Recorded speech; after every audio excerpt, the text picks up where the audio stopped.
तो आज हम लोग कंबशन एंड फ्लेम के बारे में पढ़ने वाले हैं। और कंबशन एंड फ्लेम का ये आज सेकंड लेक्चर है। मैंने सैटरडे को आपको इसके बारे में बताया था कंबशन क्या होता है और फ्लेम क्या होती है। ठीक है, आज हम लोग समझेंगे कि कंबशन के टाइप्स कितने होते हैं। तो आप यहाँ देख पा रहे हो, फर्स्ट नंबर का जो कंबशन है होता है रैपिड। बेटा रैपिड कंबशन उस टाइप के कंबशन को बोलते हैं कि जिस मटेरियल में बहुत ही स्पीड में बहुत जल्दी आग पकड़ लेती है, जैसे कि पेट्रोल है, डीजल है, ये सारी रिसोर्सेज ऐसे होते हैं जिसमें तुरंत आग लग जाती है। तो इस तरह के कंबशन को हम लोग रैपिड कंबशन कहते हैं, क्योंकि कंबशन का मतलब होता है जलना, किसी चीज का दहन होना। और जब कोई चीज जलती है तो उसमें ऑक्सीजन की जरूरत होती है और वो जल करके कार्बन डाइऑक्साइड एंड वाटर का प्रोडक्शन करती है। You know sir. तो रैपिड कंबशन उस मटेरियल में होते हैं, मतलब उस टाइप के रैपिड कंबशन बोलते हैं जिसमें बहुत जल्दी बहुत फास्टली क्विकली आग पकड़ लेती है। और स्लो कंबशन का मतलब हो गया धीरे धीरे जिसमें कंबशन होता है। जैसे हम लोग जब भोजन करते हैं, पेट में हमारे भोजन पहुंचता है, जो फूड के आइटम्स होते हैं, तो वो धीरे धीरे धीरे धीरे पचता है और पचने के बाद हमको एनर्जी देता है, जिससे हम लोग ग्रो एंड वर्क करते हैं, वृद्धि करते हैं अपने शरीर में और काम भी करते हैं, उसे एनर्जी का कंज्यूम करती है। ये जो स्लो जो हमारे बॉडी के अंदर रेस्पिरेशन हो रहा है वो एक प्रकार के स्लो कंबशन का एग्जांपल हो गया। ठीक है, इसके बाद में स्पॉन्टेनियस कंबशन, ऐसे कंबशन बेटा जो बिना किसी फायर रिसोर्स की वजह से ही आग पकड़ लेती है। जैसे आपको पता है कि बिना किसी आग के रिसोर्स के कौन कौन सी ऐसी चीजें जिसमें आग लग जाती है बिना आग दिए, बताओ ऐसा क्या हो सकता है कि जिसमें बिना आग दिए उसमें आग लग जाती है, बताइए। कुछ हो सकता है, कुछ विशेष प्रकार के मेटल होते हैं। ठीक है, मेटल होते हैं, जैसे आपको पता है सोडियम, फास्फोरस, ऐसे कुछ मेटल या कुछ एलिमेंट होते हैं। उनको अगर हम ओपन एरिया में रख दें और ऑक्सीजन के कांटेक्ट में आ जाए, तो ऑक्सीजन के कांटेक्ट में आते ही वो बिना किसी मतलब जो है अदर रिसोर्सेज के ही तुरंत आग उसमें लग जाती है, और उस तरह के कंबशन को हम लोग स्पॉन्टेनियस कंबशन कहते हैं। Is that clear? Very good. और इनकम्प्लीट और कंप्लीट, ये दोनों बहुत इंपॉर्टेंट है। देखिए इनकम्प्लीट कंबशन क्या होता है, मैंने आपको लिख दिया है कि लिमिटेड अमाउंट ऑफ ऑक्सीजन जब अवेलेबल होगा तब जिस प्रकार का कंबशन होगा वो होगा इनकम्प्लीट कंबशन। जैसे किसी चीज को जलने के लिए किस गैस की जरूरत पड़ती है, बताइए। किसी चीज को कंबिस्ट होने के लिए किस टाइप के गैस की आवश्यकता होती है? ऑक्सीजन। तो ऑक्सीजन अगर लिमिटेड अमाउंट में हो तो भी कंबशन होगा, और अगर अबंडेंट अमाउंट में हो तो भी कंबशन होगा। फर्क दोनों में यही होगा कि जो लिमिटेड अमाउंट ऑफ ऑक्सीजन के प्रेजेंस में कंबशन होगा उसे इनकम्प्लीट कंबशन कहेंगे। कारण उसका यह होगा क्योंकि इसका जो फाइनल प्रोडक्ट होता है वो क्या होता है? Carbon monoxide. क्या होता है? Carbon monoxide. Very good. तो कार्बन मोनोऑक्साइड इनकम्प्लीट कंबशन में होता है। लेकिन जो कंप्लीट कंबशन करते हैं उसमें जब ऑक्सीजन का अमाउंट ज्यादा होता है ना, तभी कंप्लीट कंबशन होता है। और जब कंप्लीट कंबशन होता है तो जो प्रोडक्ट बनता है वो वाटर के साथ साथ, वाटर गैस के साथ साथ कार्बन मोनोऑक्साइड भी बनता है। ठीक है, कार्बन डाइऑक्साइड बनता है, क्योंकि ये कार्बन मोनोऑक्साइड किसमें बनता है? इनकम्प्लीट कंबशन में। ओके, मैं इसका एग्जांपल दूंगा आपको। तो क्योंकि इसमें लिमिटेड अमाउंट है इसलिए कार्बन डाइऑक्साइड नहीं बन करके कार्बन मोनोऑक्साइड, और चूंकि इसमें abundant amount of oxygen present होता है इसलिए कार्बन डाइऑक्साइड बनते हैं, क्योंकि कंप्लीटली कंबिस्ट हो जाते हैं। ठीक है, तो ये हो गया दोनों में थोड़ा थोड़ा डिफरेंस। लेकिन और भी डिफरेंस आपको बताऊंगा। आप देखिए जिसमें इनकम्प्लीट कंबशन होता है बच्चों, उसकी जो फ्लेम होती है वो येलो या फिर रेड कलर की होती है। जैसे कि आपने मोमबत्ती को जलते हुए देखा है कि नहीं देखा? मोमबत्ती जलते हुए देखा होगा। मोमबत्ती जलते हुए देखा, और आपके घर में जो गैस होते हैं जिस पर किचन में खाने वगैरह तैयार किए जाते हैं, पकाए जाते हैं, उन दोनों के फ्लेम के कलर में क्या डिफरेंस होता है? मोमबत्ती के कलर, मोमबत्ती का फ्लेम कैसा होता है बताइए? येलो या फिर रेड, है ना? लेकिन अगर आपके गैस के चूल्हे के फ्लेम का कलर पूछो तो आप क्या कलर बताएंगे? बताइए, दोनों में अंतर हुआ या नहीं हुआ? और दोनों हमको हीट एनर्जी देते हैं, देते हैं कि नहीं देते?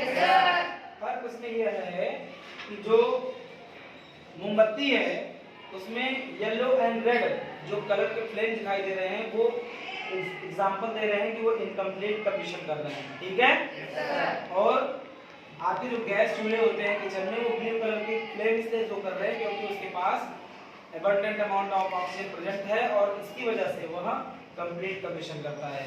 Is that clear? Yes sir. इसके बाद में हम आपको बताएंगे, देखिए जो है मोमबत्ती है, और मोमबत्ती को जब हम जलाते हैं तो मोमबत्ती जब जलती है तो उसके हमें ये जो फ्लेम दिखाई दे रहे होते हैं इसमें कुछ वेरिएशन दिखता है वेरिएशन। कभी आप लोगों ने ऑब्जर्व किया? Yes sir. ऑब्जर्व किया है? Yes sir. मोमबत्ती जब जलती है तो सबसे आउटर जोन होता है वो किस कलर का होता है? कौन बताएगा मुझे? किस कलर का होता है? वेरी गुड, ये ब्लू कलर का होता है बच्चों। ये जो एरिया है सबसे आउटर एरिया, ये एरिया किस कलर में होगी? ब्लू। Okay, yes sir. इस तरह के जो ब्लू फ्लेम है इसको एक जोन में डिवाइड कर दिया गया। इस जोन को हम लोग नॉन ल्यूमिनस जोन बोलेंगे या फिर इसको आउटर जोन भी कह सकते हैं। और यहाँ पर आपको दिख रहा होगा कि ये ब्लू कलर का होता है। जब ये आउटर जोन जब मतलब मोमबत्ती जलती है तो सबसे बाहरी लेयर अगर हम अच्छे से ध्यान से कीनली ऑब्जर्व करें तो हमें दिखेगा वो ब्लू कलर का जलता हुआ। Is that clear? Yes sir. लेकिन अगर हम उसी के अंदर वाले जोन को, यानी इस फ्लेम के अंदर वाले जोन, मिडिल वाले जोन को अगर हम ऑब्जर्व करेंगे तो किस कलर का दिखेगा बताइए? येलो कलर का दिखेगा। ठीक है? Yes sir. और इस जोन को हम कौन सा जोन बोलते हैं? मिडिल जोन बोलते हैं। ठीक है? Yes sir. मिडिल जोन है, मिडिल जोन का कलर कैसा होता है? येलो होता है। ठीक है। अच्छा, जो सबसे अंदर जोन होता है, सबसे इनर जोन, वो किस कलर में दिखाई देता है बताइए? रेड। ये आपको दिख रहा होगा, ये जो आपको जोन दिख रहा है इसको मैं फिल कर दे रहा हूँ। ये जो कलर है ये कलर कैसा होता है बताओ आप लोग? रेड कलर का दिखता है। तो इसमें थोड़ा वेरिएशन है, थोड़ा डिफरेंस है तीनों जोन में। इन जोन के डिफरेंस को हम समझ लेते हैं कि जो बेटा आउटर जोन होता है जिसको नॉन लुमिनस कहते हैं, इसमें नॉन लुमिनस में इसमें क्या होता है? इसमें कंप्लीट कम्बशन होता है, इसलिए ये ब्लू कलर का दिखता है। अभी मैंने बताया ना कि जिसमें कंप्लीट कम्बशन होते हैं यानी कि ऑक्सीजन का अमाउंट ज्यादा प्रचुर मात्रा में अवेलेबल है तो कंप्लीट कम्बशन करेगा तो उसका फ्लेम किस कलर का होगा बताइए? ब्लू। तो इसका मतलब है कि जो मोमबत्ती का यानी कैंडल का जो आउटर जोन होता है ना, वो जोन कैसा कमीशन करता है? कैसा करता है? कंप्लीट कमीशन करता है। Very good. मिडिल जोन जो है, मिडिल जोन किस कलर का दिख रहा है बताओ? येलो। येलो कलर आपको किसमें दिख रहे हैं? इनकम्प्लीट। तो इसका मतलब है कि इसमें यानी इस वाले जोन में इनकम्प्लीट कमीशन हो रहा है। कमीशन तो हो रहा है बट इनकम्प्लीटली हो रहा है। इसमें कार्बन मोनोऑक्साइड का फॉर्मेशन हो रहा होता है। Is that clear? Yes sir. Very good. और इनर जोन है, इसको डार्क जोन कहते हैं, इसमें कोई कमीशन नहीं होता। ठीक है? Yes sir. इसमें कमीशन हो ही नहीं पाता। रीजन है because there is no air present in this zone. Understand? Yes sir. इस जोन में एयर यानी ऑक्सीजन नहीं प्रेजेंट होती। So in this zone no any type of combustion occurs. Understand? Yes sir. इसमें कोई कम्बशन नहीं होते। अब हम बात कर लेते हैं कि इन तीनों में बनते क्या क्या चीजें हैं, मतलब कौन से प्रोडक्ट फॉर्म होते हैं। तो आपको बता देता हूँ, इसमें यानी आउटर जोन में कार्बन मोनोऑक्साइड, ल्यूमिनियस जोन यानी कि मिडिल जोन में कार्बन डाइऑक्साइड, इसमें कुछ भी नहीं बनता। इसमें क्या नहीं बनता? कुछ नहीं बनता। ठीक है बेटा? Very good. इसके बाद आपको बता देता हूँ कि इसमें जो है हीट की बात कर रहे हैं तो सबसे ज्यादा हीट किसमें होती है? सबसे ज्यादा हीट यानी सबसे ज्यादा हॉटेस्ट जोन कौन है? Luminous zone. Non luminous zone ये हॉटेस्ट जोन है। ये इससे थोड़ा सा लेस हीट होता है। और सबसे कम हीट कौन होता है बोलिए? Carbon monoxide, carbon dioxide. ठीक है? तो एग्जाम में कभी कभी ये भी पूछ लेता है कि मोमबत्ती का जो फ्लेम होता है जलती हुई मोमबत्ती का, उसका सबसे ज्यादा गर्म जोन कौन सा होता है? The hottest zone of the burning candle. तो आप you have to give the answer outer zone. Okay sir. इस क्वेश्चन का आंसर आपको क्या देना होगा? Outer zone. Done? Sir. Okay,